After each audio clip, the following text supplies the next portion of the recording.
Zee 24 तास एक पाऊल पुढे. राधा सौरभनं पळून जाऊन लग्न केलं हे सगळ्यात आधी चॅनल कट्टानं तुम्हाला सांगितलं होतं आणि आता राधा सौरभ घरी परतण्याच्या तयारीत आहेत. आणि ह्याच निमित्तानं राधानेच जाणून घेतल्या मानस सई मॅडम आणि केदारच्याही भावना. पाहूया हे सगळेच जण राधा सौरभ बद्दल काय म्हणतायत ते. राधा आणि सौरभचं लग्न झालेलं आहे आणि इथे काही मंडळी आहेत तर आपण त्यांना विचारूया. सई मॅम, मला आधी तुम्हाला विचारायचं आहे की फायनली तुम्ही खूप खुश आहात की राधा आणि सौरभचं लग्न झालंय. तुम्हाला कसं वाटतंय? मला खूप बरं वाटतंय, कारण राधानी आणि सौरभनी दोघांनी आपलं एकमेकांवरचं प्रेम कबूल केलं आणि त्या प्रेमाशी प्रामाणिक राहून ते दोघं एकत्र आलेत म्हणून मला खूप आनंद झाला. म्हणून कळलं तुम्हाला मला सई मॅम का आवडतात. त्यांना तसं वाटतं आणि काय आणि तू आहेस सुद्धा. फॅक्ट आहे ती सौरभ. कम ऑन यार, तू आता मला परत लेक्चर दे. आणि मला एक सांग, मी काय सारखं विचारी असल्यासारखा चेहरा करून बसायला पाहिजे का? सौरभ, अरे जबाबदारीने वागायचं म्हणजे असं वागलं पाहिजे असं थोडीच आहे. तुला कसं वाटतंय? नक्कीच आम्ही दोघंही आनंदी आहोत तुझ्या या निर्णयावरून.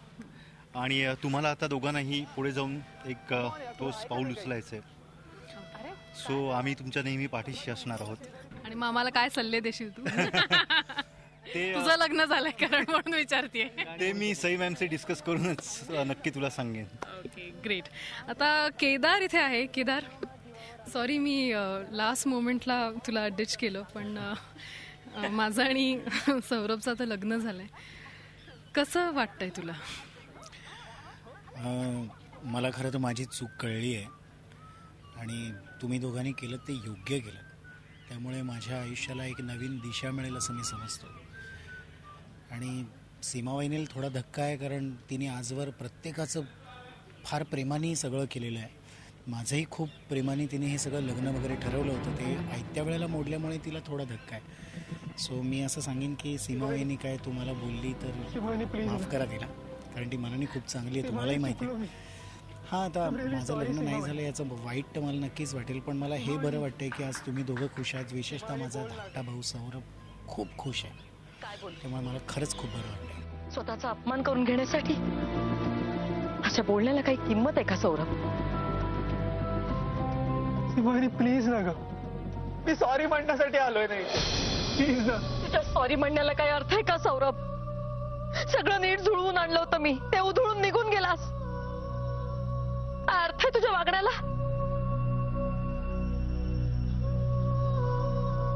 सीमा, आय एम रिअली सॉरी. मी पुन्हा असं नाही वागणार. तू सांगशील ना तसाच वागे. I am really sorry. Sorry.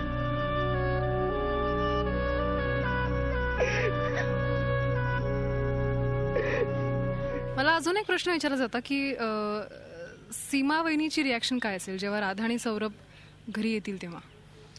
मला असं वाटतं सीमा वहिनीने हे ॲक्सेप्ट करायला पाहिजे, पण करेल असं वाटत नाही, कारण तिला हा थोडासा शॉक बसला आहे. तर मी मगाशीच सांगितल्याप्रमाणे तिने खूप मनात घेतलं होतं की केदारचं लग्न व्हावं आणि याला थोडासा मीच जबाबदार आहे असं मी मानतो, कारण मीच तिला इतकं इमोशनल बॉन्डिंगमध्ये गुंतवलं होतं की माझंच लग्न झालं पाहिजे, नाही तर मी नीट नाही होणार. आणि हे कुठेतरी तिने खूप जास्त सिरियसली घेतलं, कारण फार मनस्वी आणि प्रेमळ आहे ती. तर तिला हा थोडासा धक्का बसणार आहे आणि त्याचा त्रास तुम्हाला होणार आहे, ह्यातही माझीच चूक आहे. त्याबद्दल मी आधीच सॉरी म्हणतो तुम्हाला दोघांना. थँक्यू.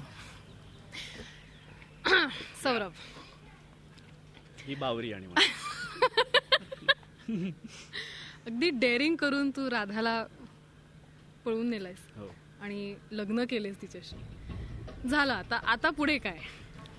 आता काही नाही, काही विचित्र अटी राधाने मला घातलेल्या आहेत आणि ती आता मला जरा शहाण्या मुलासारखं वागायला भाग पाडेल आणि त्यातनं सौरभ सुधारेल डेफिनेटली, कारण आता त्याचा जरा आयुष्याकडे बघण्याचा दृष्टिकोन बदलला आहे राधा आयुष्यात आल्यामुळे. आणि समवत्यानी लोकांच्या अगेन्स्ट जाऊन प्रवाहाच्या उलट दिशेने जाऊन जरा काही डेअरिंग डिसिजन्स घेतलेत, त्यामुळे आता त्याला सुधारावंच लागेल आणि राधाला खुश ठेवण्यासाठी त्याला काही गोष्टी कराव्याच लागणार आहेत. त्यामुळे होप सो तो आता चांगला शहाणा मुलगा होईल आणि आय गेस काही दिवसांनी उलटी स्टोरी बघायला मिळू शकते. ही उनाड आणि सौरभ. पण तुला किती भीती वाटते आता? आपण घरी जाणार आहोत, सीमा वहिनी, दादा, मार्कंड दादा, या सगळ्यांना भेटणार आहोत आपण. किती भीती वाटते? मला तर खूप वाटते. मी तर आता आपण नको जायला असं झालंय माझं. तुला काय वाटतंय? प्रचंड भीती वाटते, कारण सीमा वहिनीबरोबर सगळ्या गोष्टी शेअर केलेल्या आहेत लहानपणापासून.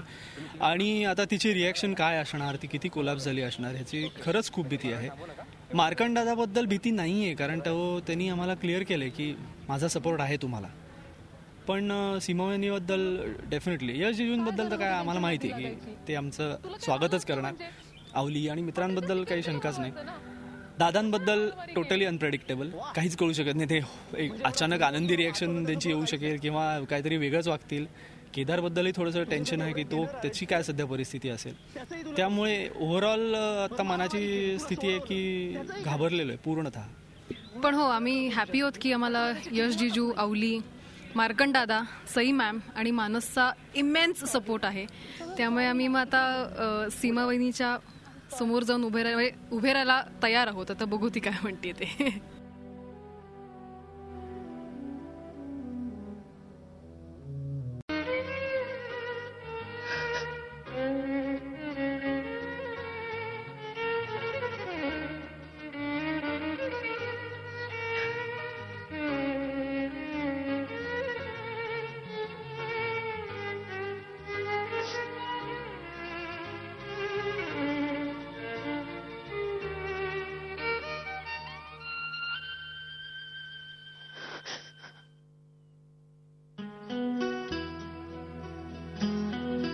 मला वाटतं सई मॅम सगळीकडेच मला सपोर्ट करतील.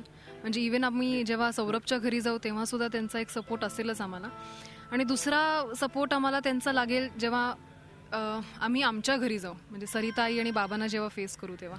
आणि आय एम शुअर ते नक्कीच सपोर्ट करतील. आणि मानस पण आहे, तोही सपोर्ट करेल आम्हाला. Hello ma'am. येस मॅम, कराल ना सपोर्ट? करा प्लीज. ऑफकोर्स.